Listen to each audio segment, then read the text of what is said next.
Mark, there's been a lot of shakeup in the real estate industry lately. Tons. It's pretty exciting stuff. So we're going to cover 4 things: the Taylor Morrison acquisition, the homestead taxes in Florida, and private listing networks, and coming soon listings that are coming back.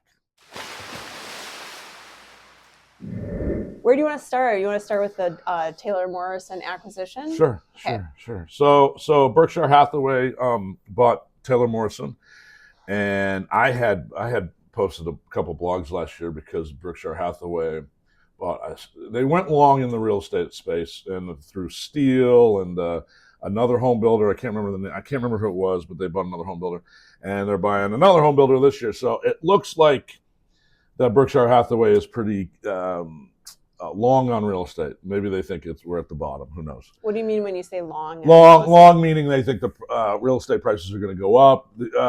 Warren Buffett, who no longer runs Berkshire Hathaway, but I'm sure he still influences their decisions. Yeah. He's notorious for finding things at a value. He tries to buy things when things are depressed. So when the market crashed in like 06, 08, well, no, probably 09, 10, he publicly came out and said, I would buy as many single-family houses as I possibly could, because he knew they were depressed. And that's how he's done very well making money. He generally doesn't buy at the high.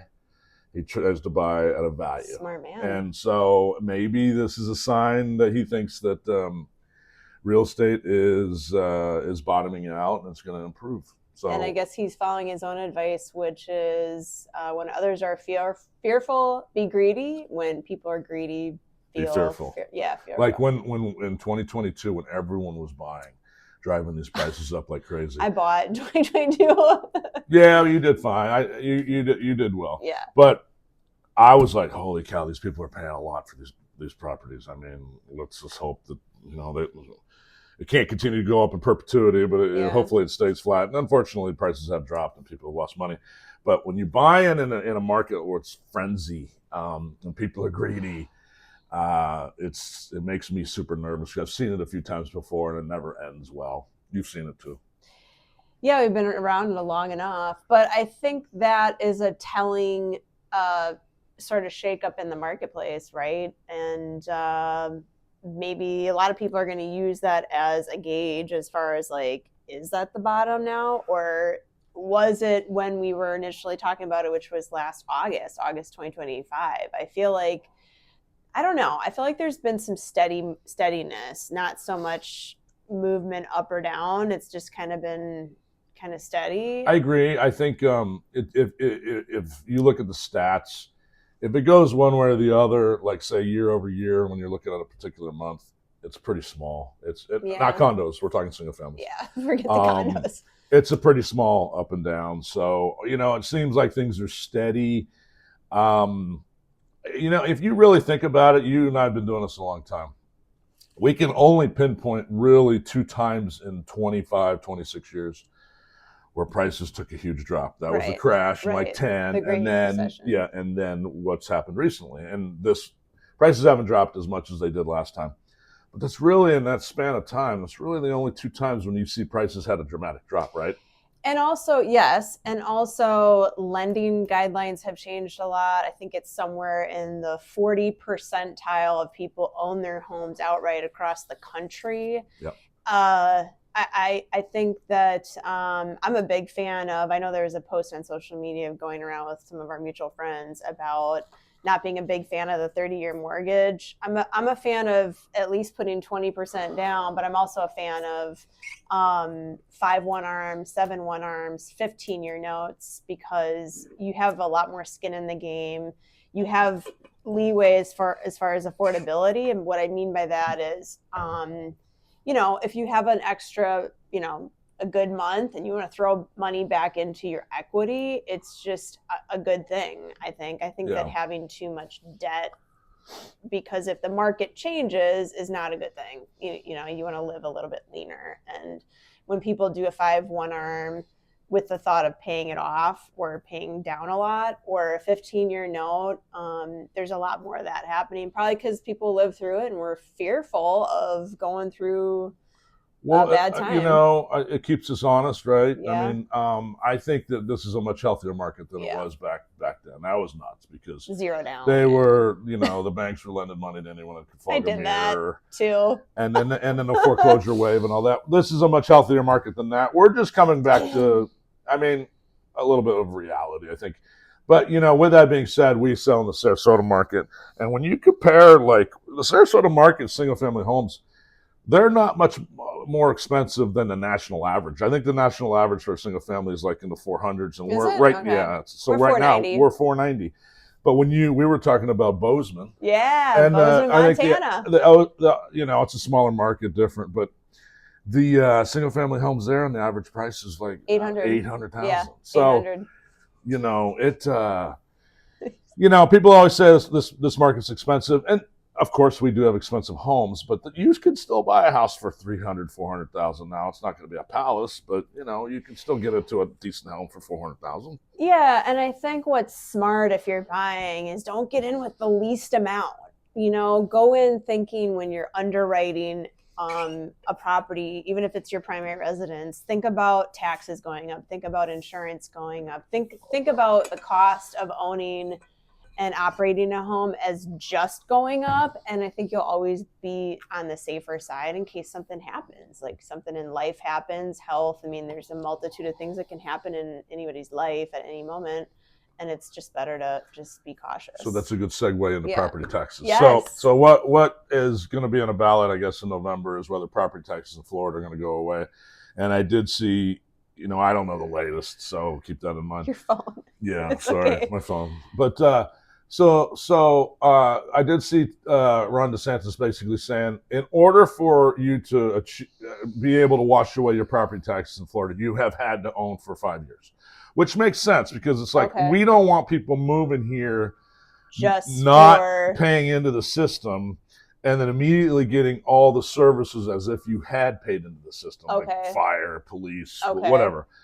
So I thought that was a pretty good idea. It's like it'll be interesting to see. Maybe we might have a bunch of buyers prior to that November vote. I don't know. So if someone buys in 2026, just because they want to take advantage of that, they can't until they've owned it 5 years? Or it's not set in stone. So they haven't made a decision. But, let's say they pass it and it says you needed to own the property for 5 years moving forward.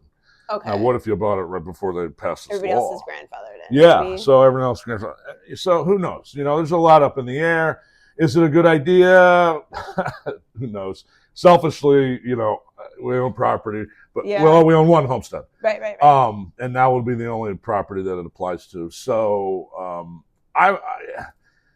I like it, I mean, we got to get money from somewhere, and then we are passing the burden on to non-homestead people, investors, vacation home owners. Yeah, but think about all the billionaire CEOs moving out of California and migrating eventually to Florida.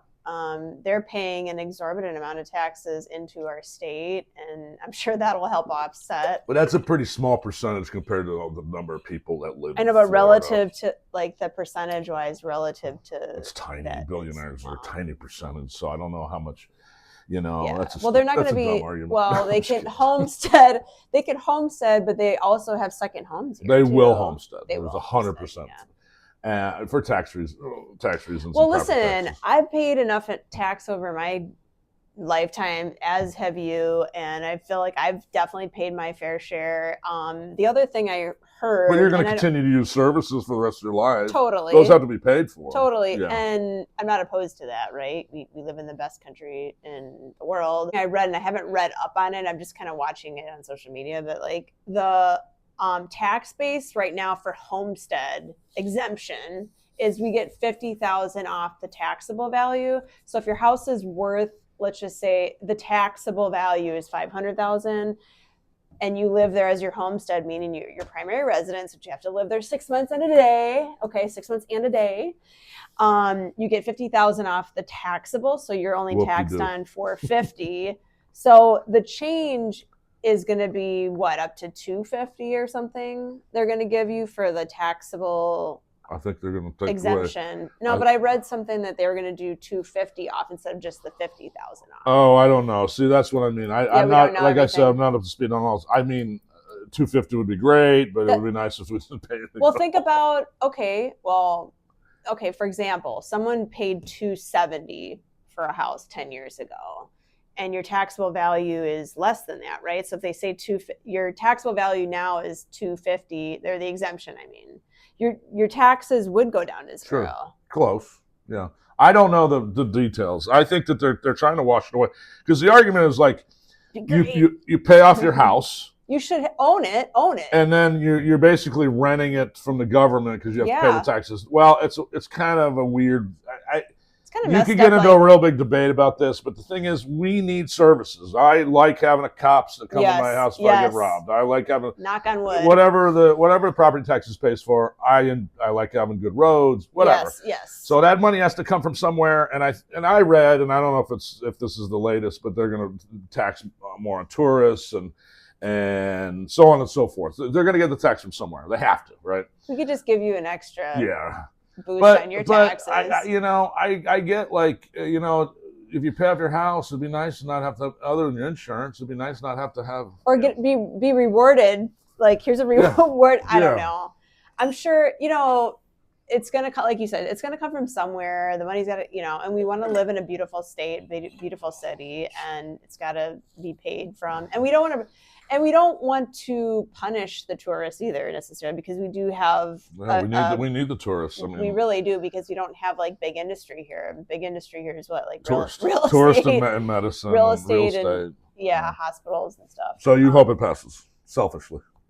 Yes, I do. And again, remember, it's just for the homestead properties. There's plenty of snowbird, plenty of second homes, and that's a whole economy too that we don't want to punish those people either. Like, is that just going to be status quo? Like the same we could debate this for a long time. We're at 11 minutes, but so let me ask you this: Is it fair to make someone that comes here for 3 months a year to make them pay more in taxes when they're not using that house for 9 months?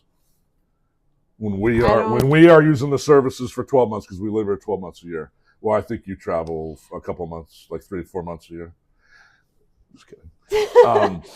Is it fair to pass along to make those people have a higher tax because they're only here 3 months? Well, those service people still have the job to check into and operate and function. You missed my point. So let's say someone has a second home. I got you. They're here 3 months. Yeah. Should they have a higher burden, but they're not using the services? Maybe not. I don't know. Maybe not. It's a debate. It's really it's a hot topic. There's going to be people that don't want it, people that do want it. Probably just whether it benefits you or not. That's really generally. I'll say this: it's a really out of the box way of thinking. Every other state seems to want to raise taxes. More and more states they're thinking about this. Yeah, so I think DeSantis is onto something. I mean, yes, he's very progressive. I mean, I'm a fan of less taxes, and as a corporation, as a business, don't you find ways of not paying tax? Like, you're legitimately not trying to pay more taxes. I agree with having taxes for services and the necessities. My problem is there's a lot of waste. If you've noticed. Because the revenue for these municipalities have increased. Have you seen what they've built lately? I mean, it's gorgeous. Where? Well, the medical on Fruitville Road. There's it's a gorgeous building. Right. How much did that cost? Right. And then there's a building infrastructure out. Yeah, the Palmer. There's this gorgeous government building. I'm like, man. They really need that. This is true. That was expensive. This so is true. They don't mind spending other people's money. That's really the issue. You have to have some, accountability. I mean, it's real easy to spend someone else's money. If Shayla gave me her money, I'd have a field day, right? No. But when it's your money and you're a little more, obviously you're a better steward of the money when it's yours. Who's going to vote no though? I'm just curious. Who's going to say no? Non-homeowners, not people that don't own real estate, investors. Well, snowbirds can't vote, so it would be people that don't own real estate. Dang. I wonder how this is all going to play out. I mean, he seems to be a very popular governor. We'll see. It'll be interesting. We'll Yeah. see. Okay, so the third thing we were going to talk about, we're jumping around. Kind of second to the bigger news. It obviously is in line with real estate, but if you're a seller, do you want to be off market? Is there an appeal to that, or is there an appeal saying like, oh, as a buyer, I want what like is not even available to the general market? And does that drive prices up? Is it a benefit to our sellers? Off market. I would say there's a very small segment of the market that it might benefit. And I have a friend that she sold a $15 million house. It was off market. Okay. And she had the buyer. She had the listing. Yep. And that seller did not want it on the open market. It's $15 million. Though? I don't know. I'm going to only speculate Privacy. And say they just didn't want people running to their house. I don't know. Okay. I don't know the real reason. I'm just speculating because why would anyone not want an open market? And then this agent brought a buyer to that house, and so it sold without having the headache of being on MLS. So that is generally probably for someone that luxury market, because I don't know why anyone with this, nothing against people that own a $300,000 house, but if you have a $300,000, I want to keep it off the market. I'm so I mean, elite. I think it's like celebrities. Right. I think the real reason we're even talking about this, let's be honest. Compass bought Anywhere. Okay. Correct. The big driver behind this is the CEO of Compass. Okay. This whole private network thing is a way to fight Zillow, which we are both a fan of. Yes. Yes. And there's a lot of reasons. They want to get Compass is a very big. They're the biggest now. They own a bunch of brokerage. They would love to get both sides of a transaction. In a transaction, you have the buyer, the seller. Generally, they both have agents. They would love to have it all within the house. Mm-hmm. So if they have all the market share and they say we're gonna keep these listings just with us, to push Zillow out. More control in Zillow. So okay, this is a topic we can talk for hours. Yeah, on. but it's okay. So, it's good to talk about to the public. When you and I started, yes, we were the gatekeepers for real estate. People called us to go look at a house. Okay. Mm-hmm. I miss those days. So, but now that's changed. Right. You have a company that's come in, and I offer free market. They did a great job, built a great website. Yeah, I don't hate Zillow. They did a good job. So they have become more of the gatekeepers to the buyers, and probably some sellers too, right, than we are. Okay. So now I think, and it's all speculation, I think the CEO of Compass is Rob Refkin. Ron or Rob? Rob. I think Rob. Okay. He's like, this is bullshit. BS, yeah. We want to take that back. And why is it BS? Pause for a second there. You have a company that does not have any skin in the game in terms of each transaction, okay? They don't. They've never seen the property. They've never met with the buyer. It's an algorithm and a computer putting the parties. They built a great mousetrap and a website, okay? Yeah. That a lot of people use. It's the most highly trafficked website. Now, if all of a sudden they don't have a bunch of listings, what's going to happen to that traffic? People are going to start saying, oh, I'll have to go check out these other websites. Now, I come from the website world. I was an early adopter. I've done it for a long time. We sold real estate just fine without Zillow, okay? They have the best website, not going to argue.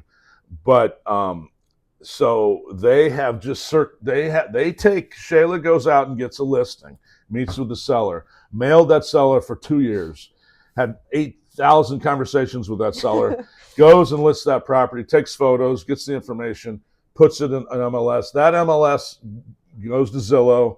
Zillow then sells that data, that information to another realtor for a lead. What we call leads, in the real estate world, we say leads. So they're not part of the transaction. You're part of the transaction. They get their information from boots on the ground, from the people actually going and getting the listings. If you control the listings, you control the market, right? They're just taking our data that we sweat equitied and, like you said, time, money, years, conversations, Busted your mailers, butt. sweating outside, door knocking, all these things to get that listing, to get the inventory. Without inventory, did they take a text or a call at 8:00 at night? No, from your seller? No, the algorithm did. Right. But no, they're not involved with the transaction at all. They're just, and good for them. It's, it worked. So there's a lot of people that are angry at that situation. And this is, I think this whole listing thing, there's many reasons to do it. One is you control more, you have more control. So Compass has more control. Mm-hmm. You're starting to see the other companies like, I think Keller Williams, Remax, they probably doing in-house private listing stuff, I think. So we'll see. It's a real big battle that if you're not in the industry, you're not paying attention to it. Most people in the industry aren't paying attention to it. But it's going to be very interesting how this plays out. So and I'm not an expert on this field, just so you know. You are an expert. So a lot of the MLSs, or a lot of the states have come out and said, we do not want private listings. We're passing a law. Now, I think 6 states said no private listings. So I think personally, and I'm just taking this from someone I saw on Instagram, quite honestly, that is just we don't know enough about this. We need to explore this and then make a decision. Because quite honestly, let me ask you a question. If a seller comes to you and says, I don't want an MLS. We have to cater to our client. And I just want you to sell it like to your friends, to me, to your buddies. And then it's up to me to educate them. Why should someone else out there say how your seller decides to sell their house? They shouldn't. No. Why should the government say you have to sell your house? It has to be on Zillow. You're hot about this. We're passionate. Apparently. Well, we're very passionate about what we do. Well, and what's in the best interest of the seller. Off. No, I know. If you want to sell your car, me too. Should the government decide how you do it? Absolutely not. So what's the difference between a house? I could not agree more. So I think all of this, if you're a seller, or a buyer, but like if you're a seller, you need to be educated, and most sellers are going to wonder, why would I not want it to be everywhere? Why would my listing not want to be everywhere? I think for most sellers it pays to be everywhere. Yeah. They think so when sometimes we get asked, a lot of times we get asked, like, where internationally are you? Where are your offices? Where are you going to advertise? Like, what, And I'm trying to get that guy from Dubai that's going to come to Sarasota and pay more. Well, 90% of them are right in your backyard, right? But the point is, is it a benefit? Ultimately, we're transaction brokers in Florida, but we have a fiduciary to our clients. If to a seller, it's to get the highest and best price in terms. Yeah, I honestly, for most sellers, I don't see a benefit to not putting it everywhere. Quite honestly, I think this is mostly political. Yeah. And this is an industry fight that is affecting how properties are sold. Mm-hmm. I really don't think personally the government should get involved and say you have to put it on this website. I just don't. I don't think that's right. Well, there's always changes too, like, and segueing into the new status. We have active, pending, withdrawn, and all these expired, whatever. Coming soon. But now we have the coming soon. That was the 4th topic in today's video. Now, let me ask you this, because I don't know. If you put a property coming soon, from the date you say coming soon to the day it automatically goes on the market is 15 days, right? I think so. So on day 15, does it go active at 0 days? I believe so, but so hold on. Let's hit reverse for a second. Okay. Years ago, we had a bunch of agents that would do coming soon, and it's kind of like, it's exciting. It's kind of like a trailer to a movie. Is it? Oh, look at this trailer to the movie. The movie's coming out in 2 weeks. Yeah. Watch this trailer. The build up. So, we used to have that, but the thing is, we'd have agents that they'd have listings that are coming soon for 2 years. Yeah. So MLS said, all right, time out. We're not going to do that. And then they made some rules, which again, should they really get involved with that? I'm not sure I'm not sure. so now, and this coming soon thing is a byproduct of Compass's power in the industry. Okay. It really is. Okay. It really is.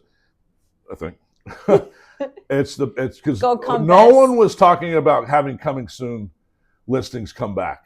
Really, I've been seeing them pull up, and you're like, "Oh, what's this coming up?" That's not we readily- were not allowed to do coming soon. I had an agent once that did a blast, and another agent told on her, and whatever. This whole coming soon thing is a byproduct of the turmoil in the industry that we just talked about. I noticed too in the coming soon status, it says coming soon, available to show or not available to show. Did you notice that? I didn't see that, no. So I don't, yeah, I guess. So what's the difference Well, when it comes to coming? Because they're not, usually they're not ready. They don't have the photography. you have to have a photo. You have to have at least one photo that's high resolution. Yeah.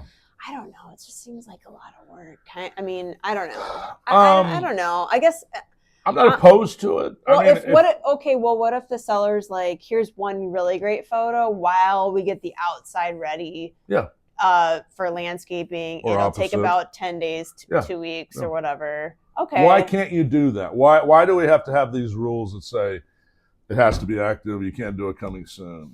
This is the first time we've actually had a coming soon status. I think sellers, especially in certain circumstances, would appreciate that creativity. Like, it doesn't have to just be one way. It's not my way or the highway. Just like pricing is not me saying it's the market, really. Yeah. Saying, no, I mean, I'm open to it. I mean, the one thing we know is that there's constant change. We used to have a status that was active with contract instead of, and then pending. And backups needed. Yeah. And backups. Yeah. So it's always going to change. I mean, I don't mind the coming soon thing. I don't mind it. I think for a buyer, if you put a buyer on an auto drip, is the coming soon is it just for the agents to see, or is it for the MLS buyers drips? can see it too? I don't know. We're getting kind of granular for your audience there.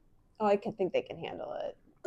I know who's out there watching. So non-realtors out there, for sellers and buyers, well, mostly sellers, I guess, at this point.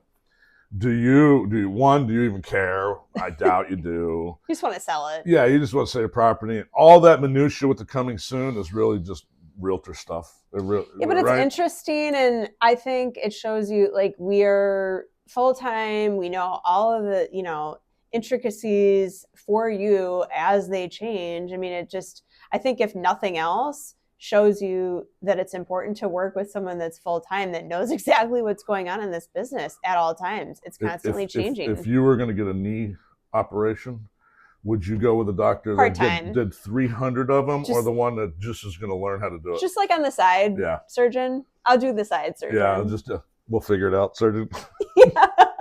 Can you imagine? Well, yeah, if you had your choice getting... Do you want to work with, it's a decent question, because, now having knee surgery and selling a house is a different thing. I get it. We're doing surgery. So same thing. But, a lot of times the biggest headaches you'll have in selling property is because your realtor not available. Doesn't know what the hell they're doing. I'll tell you what. And I'm not beating up on new realtors. I love new realtors. They're great. We were new realtors. It's just. But we hustled our tails off. Yeah.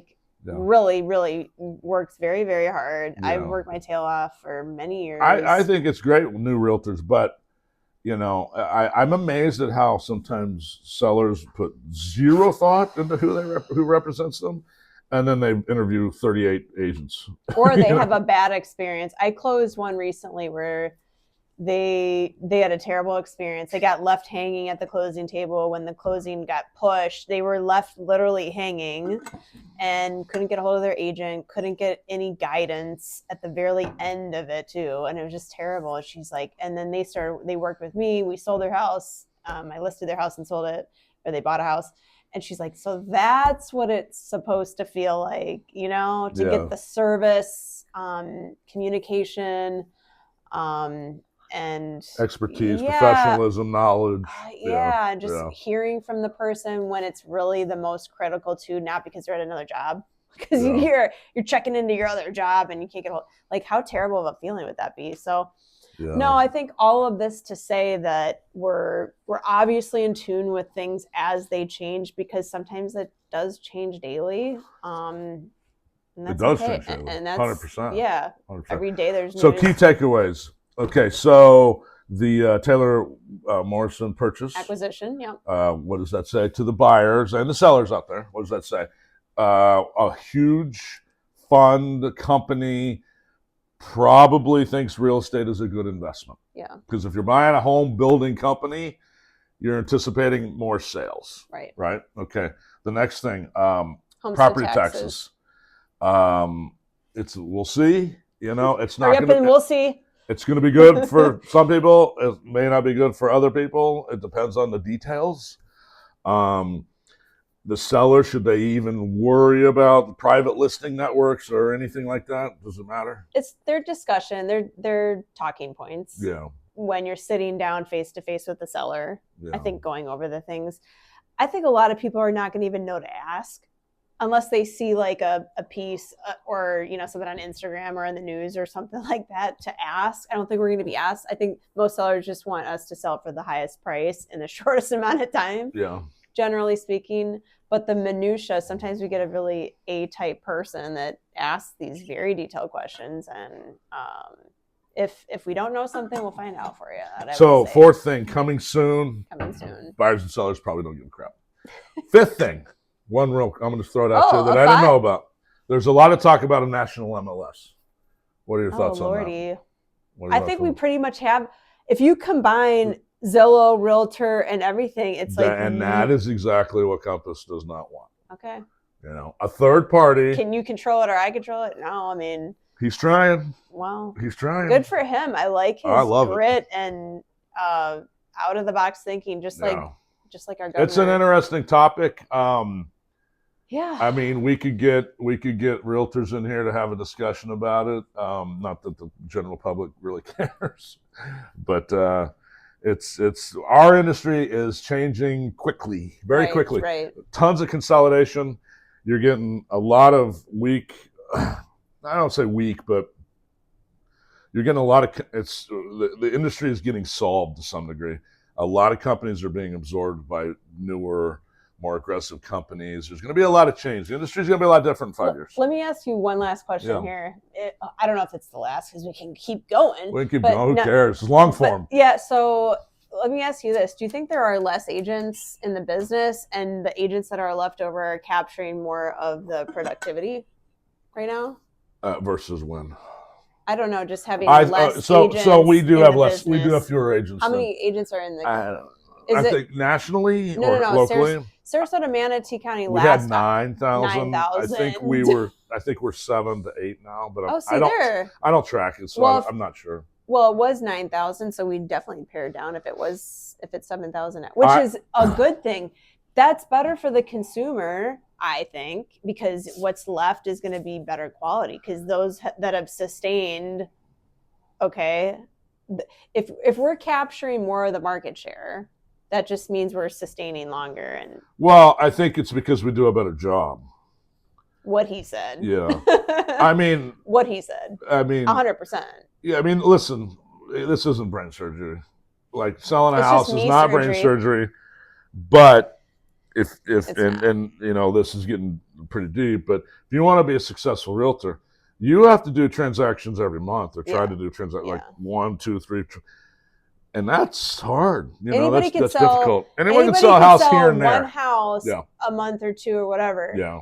It's the real professional has stood the test of time. And I'm not trying to pat ourselves on the back here, but it's not exactly an easy business. But nothing great came easy either. So I think this industry, and I said this for a while, and it's one of the reasons we did become Corcoran was every industry goes through a maturity period where, so retailers, like you want to go buy a bike, okay? Amazon could buy that bike cheaper than the bike guy could buy his bike, right? Because of volume. Because So that's what the real estate industry is going through. Good point. We are. Thank you. That was a good analogy, though. We are going through a maturation. Is that it? Maturity. Look at all these big words. I don't know if maturation is the right word, but we're going through that. And so you're getting a lot of big companies buying smaller companies and using economies of scale. Right. And so that's why I say in 5 years, you're going to see fewer and fewer brokerages. Right. And I also think the cream's going to have to, in terms of agents, cream's going to have to rise to the top. Yeah. And the busy, good agents will make. I think it's already made a difference. It has, 100%. And I think going back in time, because you were Dwell before independent. Corcoran acquired, you were your own independent, and now it's Corcoran Dwellings because we're under the Corcoran brand. Now the bigger Compass, but we're owned by anywhere. Well, Compass. Yeah. But yeah, no, I think that you were obviously innovative enough, thinking already down the road. Yeah, and it's only going to continue that way, in my opinion. You're just going to see a lot. I think a lot of mom and pop independent brokerages are going to have a real tough time competing with, say, a Compass that has tons of software, tons of money.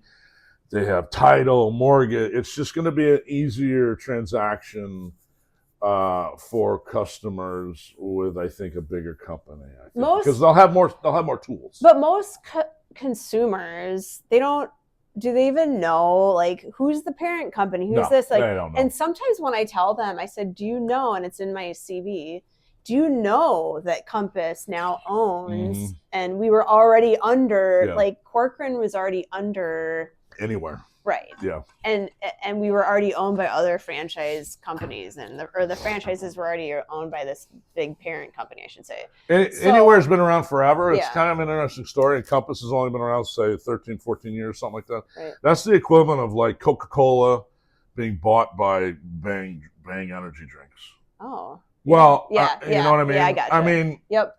That's an extreme analogy. No, it's not completely accurate, but it's like the veteran, company was bought by the brand new shiny. Interesting. With tons of money. It's interesting. Yeah, it really is. It's an interesting time in real estate. If you're a buyer or seller, you probably don't care, and that's fine. That's fine. You just need to know our number. Yeah, just need to know the number, and my number is 941-544-7690. Call me if you would like to sell your real estate, if you own in Manatee, Sarasota, Charlotte County. This is a really large area. So feel free to reach out to me anytime.